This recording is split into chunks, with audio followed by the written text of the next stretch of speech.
அஸ்ஸலாமு hi friends. சப்பாத்திக்கு ரைஸுக்கு சைட் டிஷ்ஷாக சூப்பராக டேஸ்ட்டாக ட்ரை கொரியாண்டர் சிக்கன் செய்யலாம் வாங்க.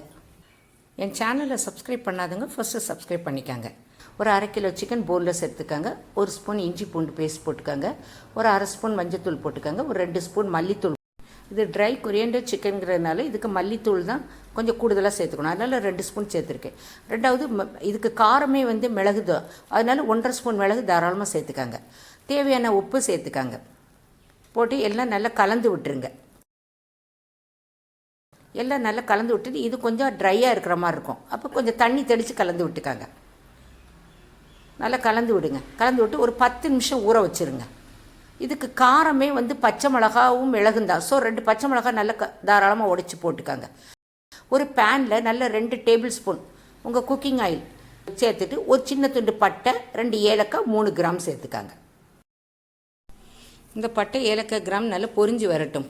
நல்லா பொரிஞ்சு வந்தால் தான் நல்ல மனம் கிடைக்கும், ஃப்ளேவராக வரும்.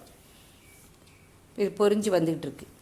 இந்த ஸ்டேஜில் நம்ம விரைவி வச்ச இந்த சிக்கனை தூக்கி அதோடு சேர்த்துடலாம். சேர்த்து நல்லா கிளறி விடுங்க. அந்த சிக்கனில் உள்ள ரா ஸ்மெல், அதாவது அந்த மசாலாவோட ஸ்மெல் கொஞ்சம் போகிற வரைக்கும் கொஞ்சம் நல்லா கிளறி விட்டுருங்க.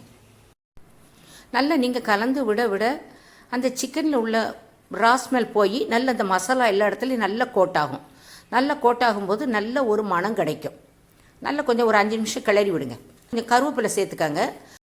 இந்த ஸ்டேஜில் நம்ம ஏன் கருவேப்பிலை சேர்க்குறோன்னா, இந்த கருவேப்பிலை இந்த மசாலாவோட நல்ல கோட்டாகி கருவேப்பிலையோட ஃப்ளேவர் நல்ல மசாலாவில் இறங்கி சிக்கன் நல்ல டேஸ்ட்டு கொடுக்கும். நல்ல டேஸ்ட்டாக வரும். சிக்கனை நல்லா கிளறி விட்டுக்கிட்டே இருங்க. இப்போது நமக்கு சிக்கன் விரவுன அந்த பவுலில் கொஞ்சம் தண்ணி சேர்த்து அதையும் அலசி அதோடு ஊற்றிடுங்க. ஊற்றிட்டு இந்த சிக்கன் வேகிறதுக்கு நம்ம ஒரு டம்ளர் தண்ணி நீங்கள் அதோடு சேர்த்துக்காங்க. இதெல்லாம் நல்லா கிளறி கலந்து விடுங்க. கொஞ்சம் கொதி வரும்போது ஒரு சின்ன ஸ்பூனுக்கு 1/2 ஸ்பூன் கரம் மசாலா சேர்த்துக்காங்க. சேர்த்து எல்லாம் நல்லா கலந்து விட்டுருங்க. நல்லா கலந்து விட்டுட்டு ஒரு மூடி போட்டு ஒரு 10 நிமிஷம் வேக வச்சுக்கோங்க. என் சேனலை மறக்காமல் சப்ஸ்கிரைப் பண்ணிடுங்க.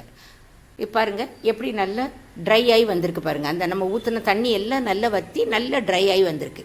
நல்லா கிளறி விட்டு ஃபைனல் டச்சாக நீங்கள் இதுக்கு மல்லி எல்லாம் தூவி இறக்கிடுங்க. சிக்கன் எடுத்திங்கன்னா இந்த மாதிரி செஞ்சு பாருங்கள். இது சிம்பிளாக குயிக்காக செய்யக்கூடிய ரெசிபி, நல்ல டேஸ்ட்டாகவும் இருக்கும். இந்த வீட்டில் ட்ரை பண்ணி பாருங்கள். தேங்க்ஸ் ஃபார் வாட்சிங் மை சேனல்.